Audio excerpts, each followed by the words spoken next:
자, 내가 믿는 하나님은 이란 제목으로 함께 말씀을 나누겠습니다. 자, 사진을 보실래요? 왼쪽 편에 있는 것이 반모섬이라고 하는 곳입니다. 반모섬이죠.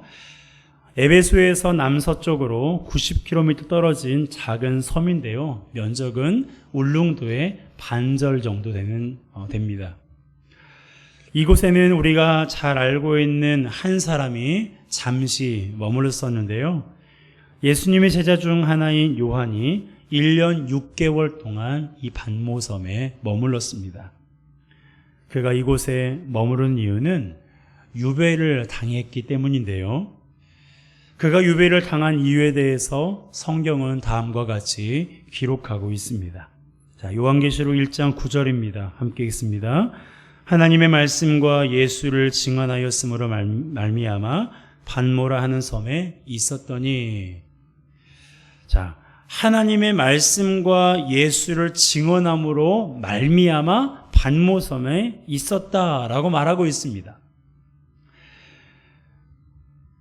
다시 말하면 요한은 복음을 증거하다가 반모섬에 유배를 당하게 된 거예요. 지금은 많이 달라졌지만 요한이 유배당했을 때만 해도요, 그곳은 황량한 돌섬이었어요. 그러다 보니 물이나 나무가 없어서 여름에는 무더웠고 겨울에는 굉장히 추웠습니다. 그리고 그곳에는 채석장이 있었는데요. 죄수들은 그곳에서 돌을 캐어서 로마로 옮기는 그런 작업을, 노동을 한 거예요. 그런데 그 돌을 캐는 과정이 얼마나 혹독했던지 그 과정에서 많은 사람들이 죽었다고 합니다. 요한도 예외는 아니었어요. 그도 채석장에서 노동을 하면서 1년 6개월 동안 반모섬에 머물렀습니다. 그런데 놀라운 것은 하나님께서 그곳에 있는 요한을 찾아오셨다는 거예요. 그것도 요한을 위로하기 위해서만이 아니라 요한을 통해 성경을 기록하기 위해서 말이죠. 그 성경이 바로 오늘 읽은 요한계시록입니다. 요한계시록은 하나님께서 반모섬에 유배된 요한을 통해서 기록한 하나님의 말씀이에요. 많은 분들이 요한계시록을 종말에 관한 책이라고 생각하고 있는데요. 그렇지 않습니다. 요한계시록에 종말에 관한 내용도 있지만 이 책을 기록한 궁극적인 목적은 고난 중에 있는 1세기 성도들을 위로하고 그들에게 소망을 갖게 하며 용기를 주기 위해서 기록된 거예요. 앞서 말씀드린 대로 당시에는 예수 믿는 사람들을 향한 박해가 엄청났습니다. 요한이 복음을 전하다가 유배를 당한 것을 보면 짐작이 되실 거예요. 이 당시 유배는요, 사형 그 다음에 최고의 형벌이었습니다. 그러한 형벌을 복음을 전했다는 이유 때문에, 하나님의 말씀을 가르쳤다는 이유 때문에 유배를 당하게 된 거예요. 요한계시록과 같은 시기는 아니지만 히브리서에 보면 당시 그리스도인들이 복음을 전하다가 예수를 믿다가 어떠한 고난을 당했는지가 기록되어 있는데요. 우리 함께 읽어보겠습니다. 히브리서 11장 36절에서 38절입니다. 함께 읽습니다. 또 어떤 이들은 조롱과 채찍질 뿐 아니라 결박과 옥에가 치는 시련도 받았으며 돌로 치는 것과 톱으로 켜는 것과 시험과 칼로 죽임을 당하고 양과 염소의 가죽을 입고 유리하여 궁핍과 환난과 학대를 받았으니 이런 사람은 세상에 감당하지 못하느니라. 그들이 광야와 산과 동굴과 토굴에 유리하였느니라. 아멘. 여러분, 이것이 초대교회 성도들이 예수를 믿다가 당했던 고난이에요. 요한계시록이 쓰여질 당시에도 상황은 다르지 않았을 거라고 생각합니다.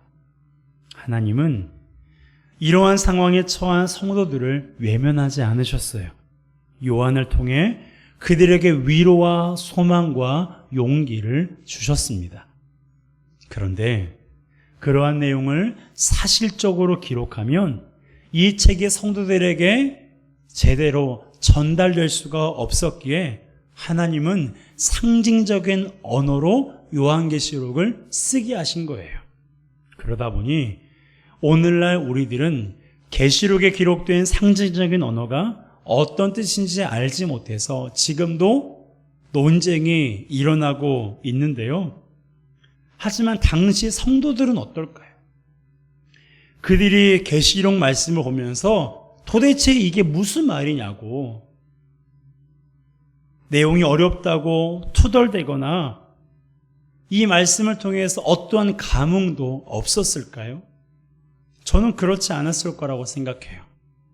그들이 모든 내용을 다 이해했다고는 말할 수 없지만 그 내용들을 보면서 분명 위로받았을 것이고 소망을 갖고 또한 용기를 가졌을 것입니다.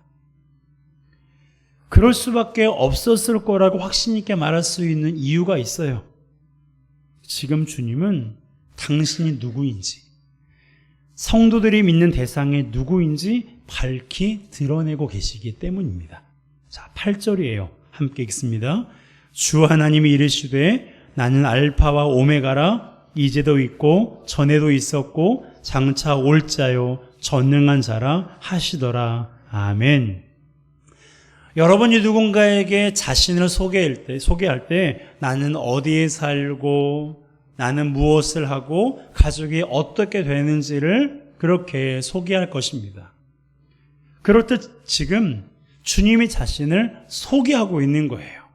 나는 알파와 오메가라, 이제도 있고 전에도 있었고 장차 올 자요 전능한 자다라고 자신을 사도 요한에게, 그리고 요한을 통해서 계시록 말씀을 보게 될 수많은 성도들에게 지금 당신을 소개하고 계시는 거예요. 하나씩 살펴볼까요? 먼저 예수님은 나는 알파와 오메가라고 말씀하십니다. 자, 8절 상반절입니다. 함께 읽습니다. 주 하나님이 이르시되 나는 알파와 오메가라. 알파와 오메가는 헬라어예요. 알파는 헬라어 알파벳의 첫 글자고요. 오메가는 헬라어 알파벳의 마지막 글자예요.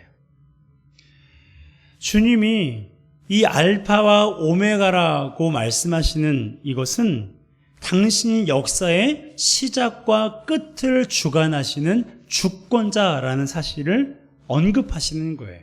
그것을 지금 말씀하고 계시는 겁니다. 이것은 역사적으로도 분명한 사실이에요. 여러분, 이 땅의 시작이 누구로부터 되어졌습니까? 이 땅의 시작이 누구로부터 되어졌어요? 제가 질문을 하면 답하셔도 괜찮아요. 예배 시간에 가만히 계신다고 뭐 경건한 게 아닙니다. 자, 이 땅의 시작이 누구로부터 되어 있었어요? 하나님으로부터 시작되어 있죠. 자, 창세기 1장 1절에 이렇게 기록하고 있잖아요. 함께 암송해 볼까요? 시작. 태초에 하나님이 천지를 창조하시니라. 태초에 하나님이 천지를 창조하셨다라고 성경에 분명히 기록되어 있습니다. 이때부터 역사가 시작된 거예요. 이것을 믿지 않는 사람들은 다른 주장을 하면서 논쟁을 펼치고 있는데요. 참 안타까워요. 정답이 성경에 있는데 그것이 정답이 아니라고 생각하고 다른 곳에서 정답을 찾고 있으니까요.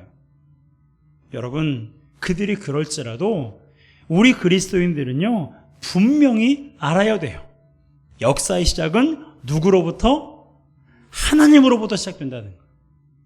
역사의 시작은 하나님으로부터 시작된 것입니다. 그렇다면 역사의 끝은요? 역사의 끝은 누구로 말미암아 끝나는 것입니까? 하나님으로 말미암아, 예수 그리스도로 말미암아 역사의 끝이 나는 거예요. 사람들이 이렇게 저렇게 세상에 종말이 온다, 끝이 온다라고 말하지만 여러분 귀담아 듣지 마세요. 그런가 보다, 그 사람들은 그렇게 생각하나 보다라고 생각하세요. 역사의 끝은 주님이 다시 오시는 그날 끝나는 거예요. 그것이 역사의 끝입니다. 이처럼 역사의 시작과 끝이 하나님이세요. 주 하나님이십니다. 이것은 세상의 역사의 시작과 끝을 말하는데요. 그렇다면 개인의 역사는 어떨까요? 세상의 역사의 시작과 끝이 하나님이신데, 그렇다면 여러분 개개인의 역사도 있잖아요. 개개인의 역사의 시작과 끝의 주관자는 누구십니까? 누구십니까? 이 또한 하나님이에요. 사람이 만들어지고 자라나고 죽는 그 모든 것이 하나님의 주권이에요. 하나님께 속해 있는 거예요.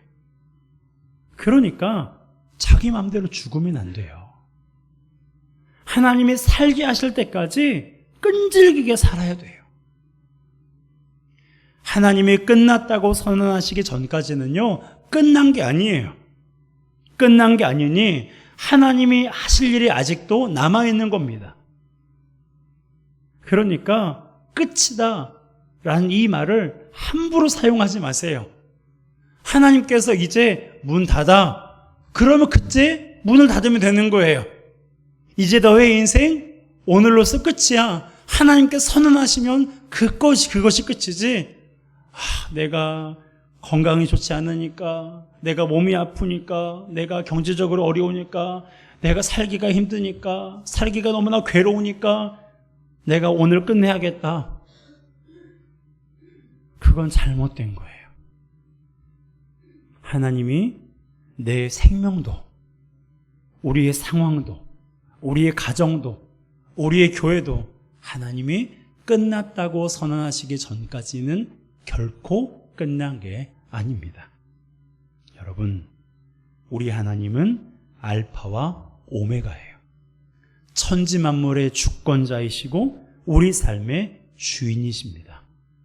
그러니 그 주님께 우리의 삶을 다스려 주시기를 의탁하시기 바랍니다. 하나님께서 우리 삶 가운데 하나님의 선한 통치하심이 있기를 사모하며, 하나님께서 끝났다고 선언하시기 전까지 내가 단정하지 않고 끝까지 믿음을 지키며 끝까지 하나님과 동행하는 삶을 살게 하여 주시옵소서. 믿음으로 간구하며 결단하는 우리 모두가 되시기를 주님의 이름으로 축복합니다. 함께 믿음으로 고백할까요? 하나님은 알파와 오메가십니다. 하나님은 나의 주권자이십니다. 자, 두 번째입니다. 자, 하나님께서 처음에는 알파와 오메가다라고 자신을 소개해 주셨어요. 자, 두 번째는 하나님께서 이렇게 소개하셨죠. 나는 이제도 있고 전에도 있었고 장차 올 자다라고 자신을 소개하신 거예요. 자, 8절 하반절입니다. 함께 읽습니다. 주 하나님이 이르시되 나는 이제도 있고 전에도 있었고 장차 올 자요. 아멘. 자, 여러분 한번 음미해 보세요. 제가 한 10초 시간 드릴 테니까 이제도 있고 전에도 있었고 장차 올 자다라는 이 구절을 한 10초 정도만 한번 음미해 보세요. 저 구절이 여러분들에게 어떻게 다가오는지.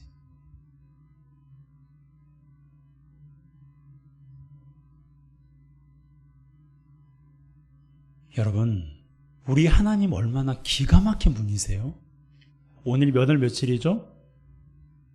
11월 19일이죠. 이런 거예요.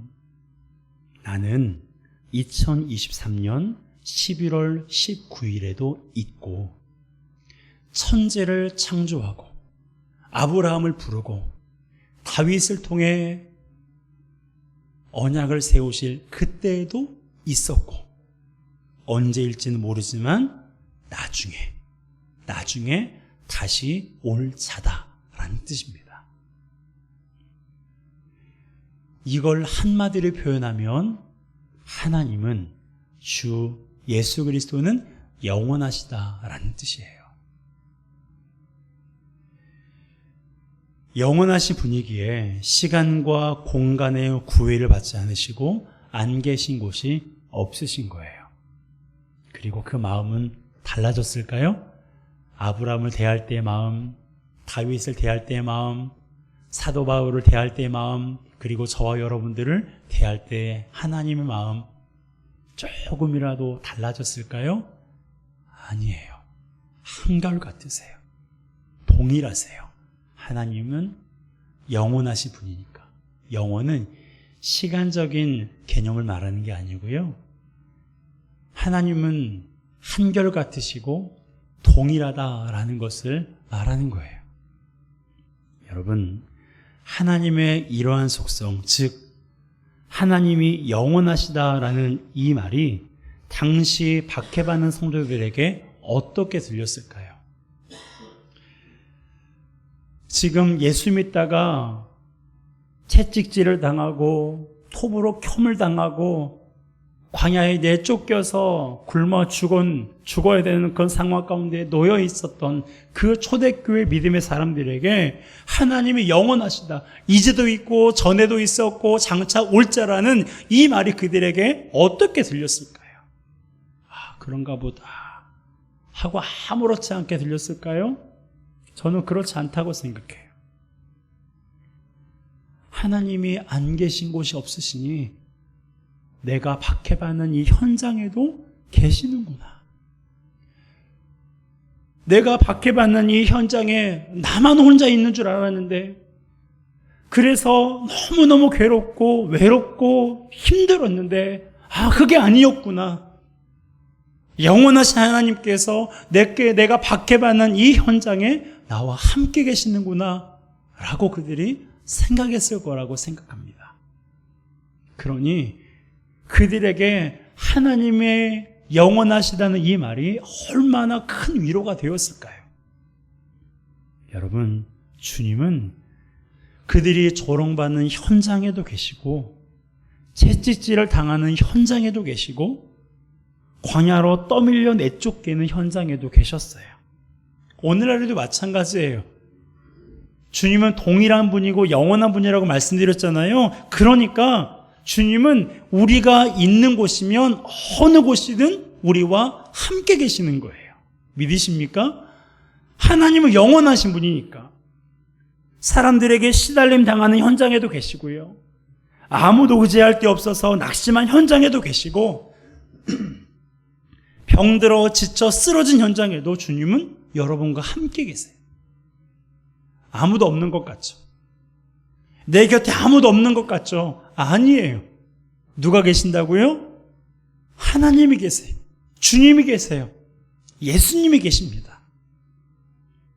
여러분, 우리 주님은 따라합시다. 영원하신 분입니다. 여러분, 우리 주님은 영원하신 분이에요. 우리는 생각도 나지 않는 어릴 적부터 지금까지 그리고 우리가 알지 못하는 미래까지 우리 하나님은 항상 우리와 함께 가셔서 우리를 위로하시고 우리를 선하게 인도하십니다. 그러므로 영원하신 주님이 나의 주님이시요 나의 하나님이심을 기억하며 어떤 상황 속에서도 담대하게 살아가는 우리 모두가 되시기를 주님의 이름으로 축복합니다. 예수님께서 두 번째로 이렇게 소개하셨죠. 자, 저를 따라하겠습니다. 나는 이제도 있고 전에도 있었고 장차 올 자다. 자, 예수님께서 두 번째 자신을 이렇게 소개하신 거예요. 자, 세 번째 예수님은 자신을 이렇게 소개하셨습니다. 나는 전능한 자다. 자, 8절 다시 한번 읽습니다. 시작. 주 하나님이 이르시되 나는 알파와 오메가라. 이제도 있고 전에도 있었고 장차 올 자요 전능한 자라 하시더라. 아멘. 자, 하나님이 어떤 분이시라고요? 전능하신 분이십니다. 믿으십니까? 전능이 뭐예요? 하지 못할 일이 하나도 없다는 거예요. 모든 것에 능하신 분이라는 겁니다. 그것이 전능이라는 뜻이에요. 교회에 오래 다니시는 분들은요, 하나님이 전능하신 분이라는 것을 잘 알고 있습니다. 그래서 다음과 같은 문제가 나오면 다 맞출 거예요. 자, 제가 문제를 내겠습니다. 친절하게 객관식으로 내겠습니다. 1번. 하나님은 다음 중 올바른 것은 무엇인지를 한번 맞춰보세요. 1번. 하나님은 때로 하지 못하는 일이 있다. 2번. 내가 할 수 없는 일은 하나님도 할 수 없다. 3번. 하나님은 전능하신 분이어서 하지 못할 일이 없다. 자, 몇 번입니까? 네, 3번이에요. 잘하셨어요. 3번이에요. 하나님이 전능하신 분이라는 것을 여러분이 잘 알고 있어요. 홍해를 가르시고 여리고성을 무너뜨리시고 중풍병자를 고치시고 죽은 자를 살리셨다는 하나님의 전능하심을 우리는 잘 알고 있습니다. 그런데 문제는요, 그 일이 나와 관계될 때는 달라져요. 그 일이 이스라엘 백성들과 관계될 때는 하나님은 전능하신 분입니다. 3번이라고 아무런 망설임 없이 말하지만 그 문제가, 그 홍해가, 그 여리고가, 그 골리앗이, 그 삶의 위기가 나와 연결되어 있으면, 나와 관계가 있으면 이때부터 이제 정답이 헷갈리는 거예요. 하나님은 때로 하지 못할 일이 있다. 내가 할 수 없는 일은 하나님도 할 수 없다. 평상시에는 헷갈리지 않은 문제가 이제 막 헷갈리는 거예요. 여러분, 정답은 하나예요. 정답은 하나예요. 우리 하나님은 어떤 분이라고요? 전능하신 분. 그것이 아브라함과 다윗과 바울과 관계되었을 때만 전능하신 분이 아니라 그런 삶의 문제와 위기가, 그리고 하나님과 나와 관계에 있을 때, 나와 연결되어 있을 때에도 하나님이 전능하시다라는 것은 똑같습니다. 하나도 변함이 없어요. 여러분, 하나님은 전능하신 당신의 능력을 우리에게 과시하기 위해서 그렇게 능력이 많으신 게 아니에요. 우리를 도우시고 우리 가운데 역사하시기 위해서 당신의 능력을 행하시는 거예요. 이것이 당시 박해를 받고 있는 성도들에게 어떤 위로가 되었을까요? 하나님이 전능하다라는 이 말이 당시에 박해를 받고 있는 성도들에게 어떻게 위로가 되었을까요? 둘 중에 하나겠죠. 박해를 받지 않게 하시든 아니면 더 좋은 본향인 천국으로 하나님 나라로 인도하시든. 당시 박해를 받는 성도들은 이 둘 중에 하나를 기대했을 것입니다. 오늘날에도 마찬가지예요. 하나님은 당신의 능력으로 우리의 문제를 해결해 주시기도 하고요, 고난을 통해 하나님께 더 가까이 나아가게 하시기도 하세요. 사도 바울의 고백처럼 우리가 수많은 고난을 당했는데 그때는 내가 마치 사형 선고를 받은 것 같았는데 되돌아보니 오히려 그 일로 인해 나로 하여금 하나님을 더 의지하게 했다라고 고백하고 있습니다. 우리도 이 둘 중에 하나를 기대해야 돼요. 무조건 하나님께 기도하면 문제가 해결되고 질병이 고침받고 자녀들이 승승장구하고 그런 것들도 하나님께서 나에게 주시는 은혜예요. 그래서 우리가 기도해야 되죠. 그런데 중요한 것은 박해를 받는 현장에서 벗어나게 하신 것만이 하나님의 은혜가 아니라 비록 그 박해를 통해서 내가 죽임을 당했지만 죽임 당하는 것이 끝이 아니라 더 좋은 본향, 하나님 나라를 사모하는 그런 마음을 갖게 하시는 그 은혜, 그 은혜가 초대교회 성도들에게 있었어요. 그러니 우리도 마찬가지예요. 전능하신 우리 하나님은 우리 삶의 모든 문제를 해결할 수 있는, 능히 해결할 수 있는 분이시지만 내가 기대하는 것처럼 하지 않을지라도 하나님은 그 일을 통해서 나로 하여금 하나님을 더 의지하게 하고 나로 하여금 하나님께 더 가까이 나아가게 하신다는 것입니다. 그것을 우리가 기대해야 돼요. 그 일을 행하신 분이 바로 전능하신 나의 하나님이세요. 그러니 여러분, 내가 할 수 없는 것처럼 여겨진다고 해서 하나님도 할 수 없다고 생각하지 마세요. 수십 년 기도하고 수십 년 신앙생활을 했지만 여전히 내 상황은 나아진 것처럼 보이지 않았을지라도 하나님이 하지 못할 일이 때로는 있다고 생각하지 마세요. 우리가 알지 못하는 크고 놀라운 일을 그분이 계획하셨고 하나님의 때에 하나님의 방법으로 반드시 역사하실 것입니다. 문제를 해결하시든 아니면 하나님을 더욱더 의지하게 하시든. 여러분, 우리 하나님은 어떤 분이십니까? 우리 하나님은 주권자세요. 우리 하나님은 영원하신 분입니다. 우리 하나님은 전능하신 분이세요. 삶의 고난과 역경으로 인해서 괴로운 삶을 살아가고 있습니까? 하나님이 이러한 분이라는 것을 다시 한번 기억하고, 이러한 분이 나의 아버지, 내 삶의 주인, 나의 친구, 나의 신랑, 그리고 나와 영원토록 함께 하시는 그런 분이라는 것을 기억하며 어떤 상황 속에서도 낙심하거나 좌절하지 말고 주권자이시고 영원하시고 전능하신 하나님을 온전히 믿고 신뢰하는 우리 모두가 되시길 주님의 이름으로 축복합니다.